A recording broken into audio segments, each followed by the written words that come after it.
In every boardroom, there's this hidden operational code being spoken. Yeah, absolutely. We think we're just speaking regular English, right? But when a tech director says they are on the fence, they aren't just hesitating. They're actively deploying this whole risk management strategy. Welcome to the deep dive. Okay, let's unpack this, It's so true. The words carry a lot of hidden weight. right? Today, we're looking at the psychological weight of those everyday strategic idioms and, how they unconsciously dictate the entire life cycle of your high-stakes technical projects. Well, and a project's life almost always begins with, a coordinated attack. And to that. Yeah, exactly. When a team decides to play devil's advocate, they aren't just being difficult for the sake of it. They're actually stress testing the structural integrity of decision. Oh, gotcha. Like, think about the pricing strategy for that new T-half-X product launch. Asking what happens if a competitor instantly drops their price. That is a simulated threat environment. So it's basically corporate white hat hacking. Yes, Yeah. that's a great way to put it. You actively look for vulnerabilities, like you try to break the system so you can patch the holes before the market actually does. But I'm curious, once that blueprint is locked in, the culture flips immediately. It really does, night and day. Suddenly, disruption is the enemy, and everything has to be done strictly by the book. So why the severe whiplash from, total flexibility to just relentless rigidity? What's fascinating here is the shifting balance of risk. Yeah. During the planning phase, rigidity is fatal.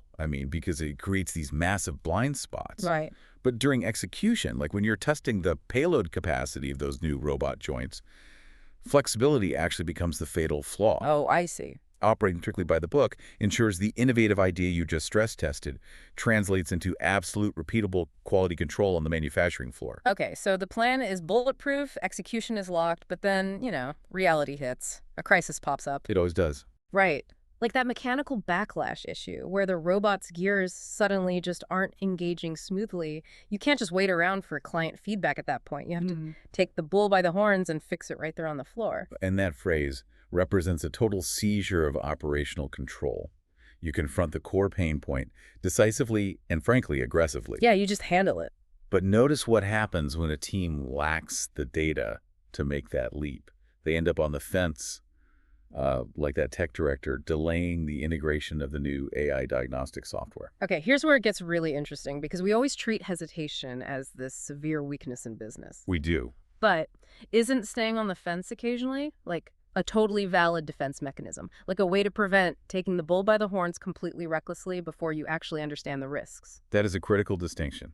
Hesitation isn't inherently bad if it's just a temporary pause for data gathering. Right. The danger isn't, visiting the fence to evaluate your options.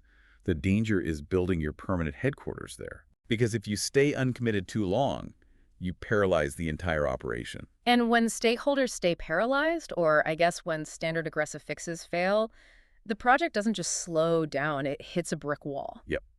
Total stalemate. Like the software team trying to optimize that real-time data transmission latency, Yeah. all their conventional methods just drop their progress down to absolute zero. If we connect this to the bigger picture, hitting a brick wall is actually a necessary evolutionary trigger for a company. Wait, really? Necessary? Yeah, because structurally, it signifies the death of incremental progress. Standard operating procedures cannot save you at the wall. Right, you can't just go by the book anymore. Exactly. It's the exact moment a business is forced to stop optimizing and start completely reinventing its approach. It is wild how this operational con maps out the entire arc of our work. It's all there in the language. You white hat the idea by playing devil's advocate.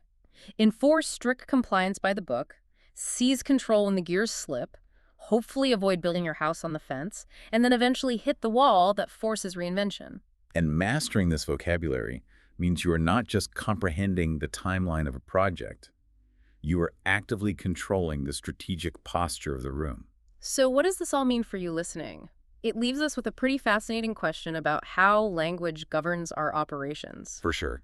If the phrases we use shape our problem solving, do highly aggressive idioms like taking the bull by the horns or hitting a brick wall unconsciously limit our toolkit? That's a huge question. Right. If we define our operational roadblocks purely as enemies to be conquered or walls to be smashed, we might just be blinding ourselves to the solutions that require dismantling the wall, just brick by brick.